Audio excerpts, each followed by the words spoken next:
Dig into the Broncos, Ivan. It's happening 2:15. But Andrew Mehrtens online. Mate, you've moved to Paris, France, yes?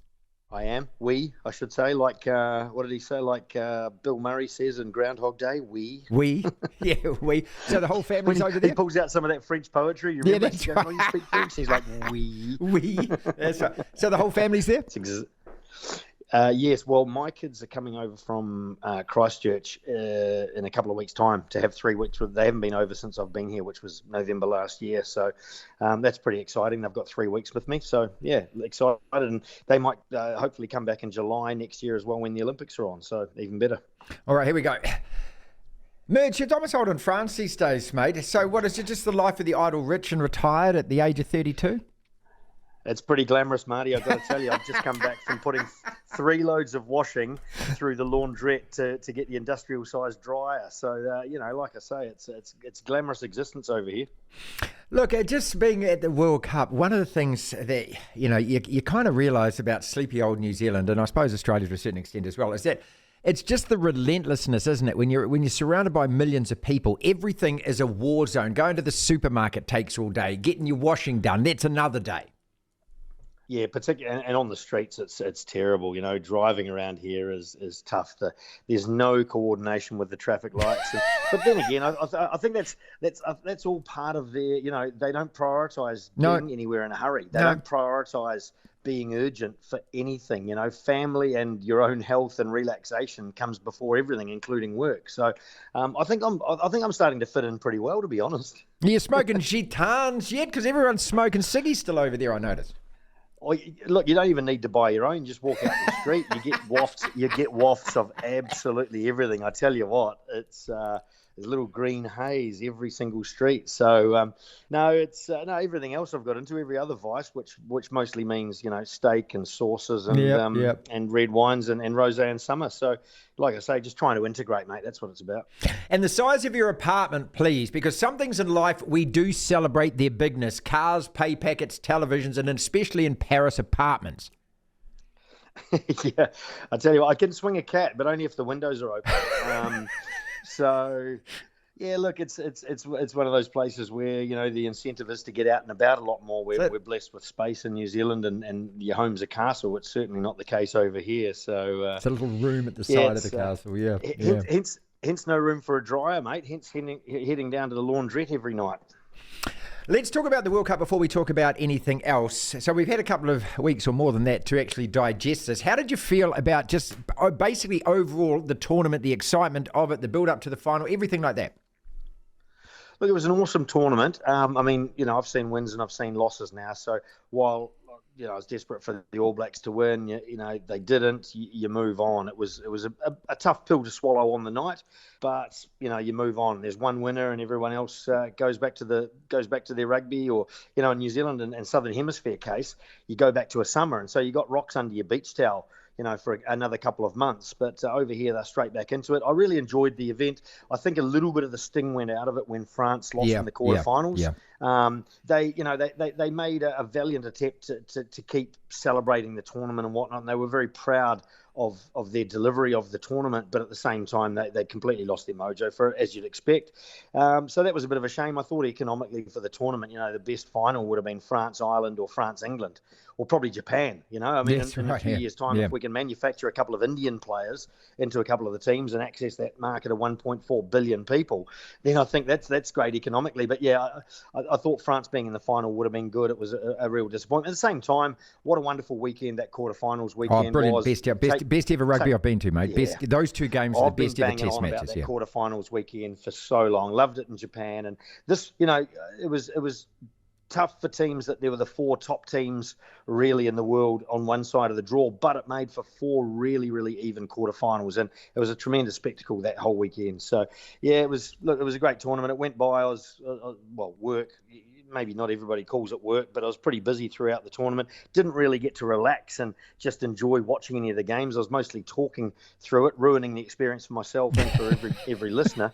But it was pretty hectic. It was good. One of the great parts of it, Marty, is you get to run into all the old boys, all the old fellas from all the different teams that you might not have had too much to do with when you're playing against them. So, the Saffers and the Irish boys and the Scottish and the English and just whatever, the Aussies.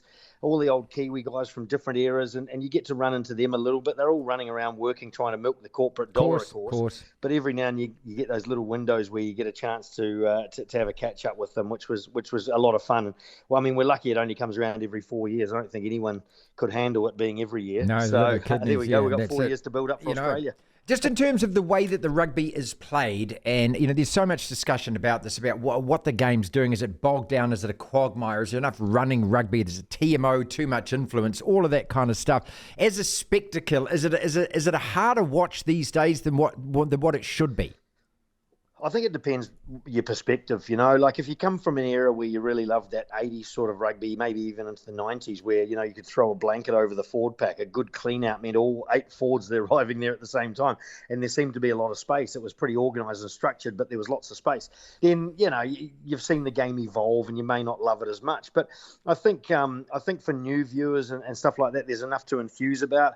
It's a sport where we've got to maintain it as a contest where you can be big and strong, or you can be small and fleet, like a Cheslin Colby. But we've also got to maintain the role for those big, heavy guys. I do think we've got to adjust it a little bit. I think at the moment it's too much loaded in favour of the defence. I think things are too easy for the defence to either shut down the game or turn it into a turnover, which is not good for continuity. So I think we can address that. But I think, the intensity and the skill level that these guys are showing is absolutely incredible. When you see the tries they're scoring in the corners, and of course you see it in the NRL as well, just the skill level of these kids is unbelievable. And I think, if we look at it from a stale pale male point of view and start reminiscing fondly about the 80s and whatnot, yes, you're going to look at a game and go, oh, it's not the same. But it's not the same, but it's not better or worse. It's just different. And there's still so much. If you really come into it with a positive attitude, I think there's still a lot to enthuse about.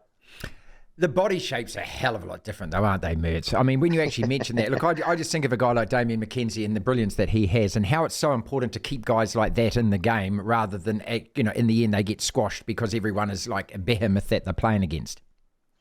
Yeah, well, and they talk about these guys being, or girls as well, being little players. And, relative to the behemoths that are roaming the field, yes, they are. But they're still incredibly strong. I mean, if you stand alongside a Cheslin Colby or a Damien McKenzie or whatever, they're built. You pat them on the shoulder and they're absolutely rock hard. So they work bloody hard. So the encouraging thing is for kids, be really good at something. If you're big, be good at being big. If you're fast, be good at being fast. So work really hard on being really good at something, because those specialised roles are still important in rugby, and we need to make sure that they stay important in rugby to give everybody a potential role. But, the encouragement is for kids, just be bloody good. Train hard, apply yourself. I think also to kids you say, apply yourself, but don't put all your eggs in one basket. There's a lot of luck, there's a lot of fortune, there's a lot of subjectivity around whether you can actually make it in the sport, and not everyone can. And it's not necessary. There are plenty of really good players who haven't been able to get it through selection or whatever. So keep working on other things as well, because it gives you good balance in your life. But, if you're going to put your mind to a career in the sport, be bloody good at something. Andrew Mehrtens, the brilliance of not only on the field but off the field now as a commentator, is with us here on the platform. The All Blacks are sitting in a situation, mate, where I think it's a bit like the Baby Blacks, which might even been before your time, way back in the 80s and then 86 and then, of course, in 95 when you came along. We really are looking at a new generation, aren't we? And I don't know whether that means a new way of playing, but what do you think about, where Razor is at the moment with all the players that he's lost and what potentially he can bring and how he might approach this job? Well, I don't think he'll be scared of getting in and kind of rebuilding. It's a term we probably use a little bit too often in rugby, but, he's done that with the Crusaders. He's proved his longevity at the Crusaders. Yes, he's had class players, but he's developed a lot of those class players himself. So he's he's certainly not afraid of rolling his sleeves up and taking a player with some raw talent, raw ability, and refining that player and refining combinations and refining the group collectively. He's unproven at test level yet. Has he earned his chance to be there? Absolutely. He couldn't have done any more to get to the position that he is now. So, we'll soon see whether it does come across to international rugby. I think his approach will. I think he's very much about empowering the players, just creating an environment to allow them to drive their own destiny. And that's very important these days. No, you can't have the prescriptive model that we had 30 or 40 years ago, which worked then, which was a coach basically telling the team what to do, and you might have one or two leaders on the field calling the shots. Now it's around, decision-making processes and stuff like that, and putting the environment in place so that guys and girls can train to their optimum during the week, get the absolute best out of themselves physically and mentally, and Razor's massively into that. He was one of the guys I played with. You would have never thought in the old coaching model that he would have been a good rugby coach, but it's evolved and he's evolved with it, and I think he's fantastic. One of the things, he's always thirsty to learn. He's very good at delegating. He doesn't get intimidated by having an expert in their field alongside, so he wants to surround his players with the best possible advice they can get, whether it's nutrition, whether it's skills work, whether it's whatever. So he's got no kind of ego in that regard. He just wants to provide the best environment for the players. So I'm excited. Is it a lay down that he's for him in there? Absolutely not. It's a tough environment now. We've got it even tougher now in New Zealand, competing against these countries with big resources, big money, big numbers of players. You look at France, how much they've developed over the last 10 years in terms of their consistency and the depth in the squad. They're just going from strength to strength, and they've got unbelievable competitions over here, 30 fully professional teams. So we are up against it, and we've got to remain innovative. And I think having a coach like Razor is a natural innovator. He doesn't rest on his laurels. He always looks to try and be better. How can we do things differently, test things out? And I think that's great for the All Blacks, because we need to be that. Is the Super Rugby competition without South Africa, and I know that you've been in Australia and you've been commentating it over there and you've been looking at it from outside and from there and also from the New Zealand perspective, is it good enough to prepare our guys, given what you're seeing up in the Northern Hemisphere with the competitive aspect of those professional clubs and the leagues, and you've got Champions League and you've got all these cup competitions and things? Are we behind the 8 ball now with that competition? I think it's limiting that we don't have as much variety in our teams. I know we want to find space and everything, and that's fantastic. And we play a really high octane brand of rugby, but we don't get the chance to play against teams that just want to strangle, want to throttle. And so I think that can be a little bit limiting. And when you look at it, and I urge anyone who hasn't taken a decent look at the URC or Top 14 rugby or the English Premiership to watch a significant amount of it and enjoy it, because there's fantastic skill involved, but there's also a lot of physical intensity as well. So, it's not to say our guys are shrinking violets in New Zealand, but we all try to play the same sort of game, get the ball into space. There's no lack of physicality, but there's just perhaps we don't get week in, week out coming up against the bulk and that kind of ability to throttle the game and to slow it down, and having to come up with solutions to combat that. I don't think we necessarily get that week in, week out. So, I think we do need to, I don't know how we artificially create that ability in our players to, and not encountering that week in, week out against the bulk of the likes of Welsh teams or English teams and South African teams. So I think it is a consideration for sure. And of course, I was always going to ask you this question. I mean, the thorny old topic, and Sam Cane raised it a couple of weeks ago, and it comes up every year, doesn't it? Especially comes up at this time of the year when the news is a little slow on the rugby front about whether or not we should be picking players from overseas. And Richie Mwanga is just the latest test case in that. Beauden Barrett is re-signed with New Zealand Rugby, so he can come back. Is there an ideal situation, or is it just going to have to be player by player and essential for New Zealand Rugby to still retain, hey, look, if we give up this All Black jersey for overseas, well, we've lost just about everything. So where do you sit? Look, I think it's a really hard one. I think we're not too far off it at the moment. I think we don't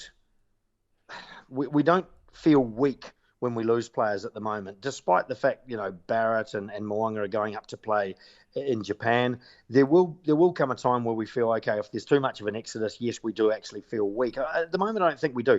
At the same time, I think ultimately we do need to look at considering players if they're playing in our competition, in our side of the world. I think, but what's going to help that, the ideal situation for New Zealand really is for World Rugby to get in and structure this global season. Now, that's a really tough ask, because they're up against the private owners of clubs over here in Europe who are paying the bulk of the salary to players, and they want their pound of flesh. So World Rugby coming in and just creating a global season is not as easy as it sounds. But once that does happen, and once there's a little bit more control around salary caps and things like that, and we don't have to compete financially, if we end up competing financially at the moment with France or with England, we lose. As soon as there's a point where we don't have to compete financially, where there is a little bit more regulation over players and transferability and that sort of stuff, and sharing kind of the proceeds globally, when that happens, we're not behind the eight ball as much. But when that happens is absolutely another matter, and I don't profess to have the answer to that either, Marty. I mean, I was saying for a few years I'd love to see players from New Zealand playing in Super Rugby, but for other teams, whether it be in Australia or whether it be in Singapore or Japan, whatever, and still being eligible for the All Blacks because it's still in our competition. And in fact, it takes a significant whack off the New Zealand Rugby payroll. But we're not quite at that point yet because the competition isn't strong enough outside of New Zealand at the moment in Super Rugby. All right, finally then, thank you so much for your time, mate. I just about talked your ear off, which means that the dryer's probably just about finished its cycle. But, we have Justin on every week during the season as well. And I know there's a lot of competition between you guys. But just in terms of your off-field career, I'd like to add a couple of observations here. I'm just wondering whether Marshy's kicking your ass, mate. He just does so much these days. I mean, he's on every bit of toast, isn't he? Yeah, I mean, everywhere I look, I see Justin Marshall. I see his face on a coffee cup, mate. I wake up in the middle of the night screaming because he's in my head in my dreams.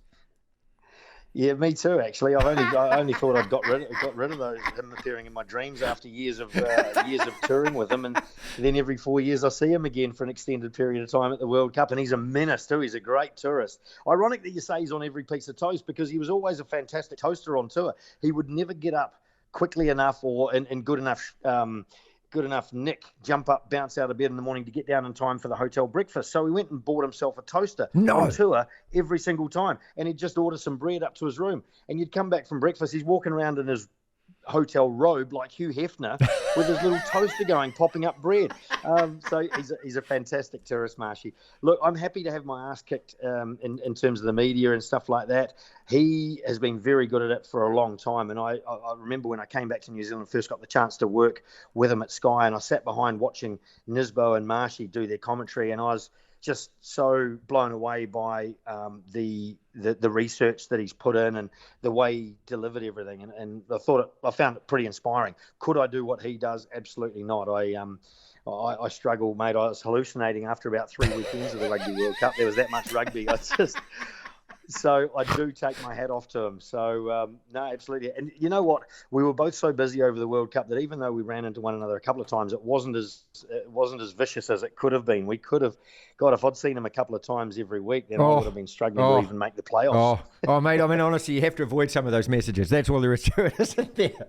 Yeah, totally. Yeah, put your phone, mute, and just no response. But no, it's a great time, and now we've got 4 years to build up for Australia, of course. So, but yeah, I think everyone's taken a well-deserved rest. It's been a long season. The All Blacks were fantastic. There were a lot of people writing them off after the South African loss at Twickenham and after that French loss at the start of the tournament. They timed their run. The strength and conditioning team got it absolutely right. They were hitting their straps at the right time of the tournament. To deal to the world's top team in the quarterfinals was absolutely fantastic. We should all be absolutely proud of the guys. Fell short in the final. They were not far off it, but I was incredibly proud of the effort of the All Blacks. It was, there was a lot of pride in being a Kiwi in Paris at the time.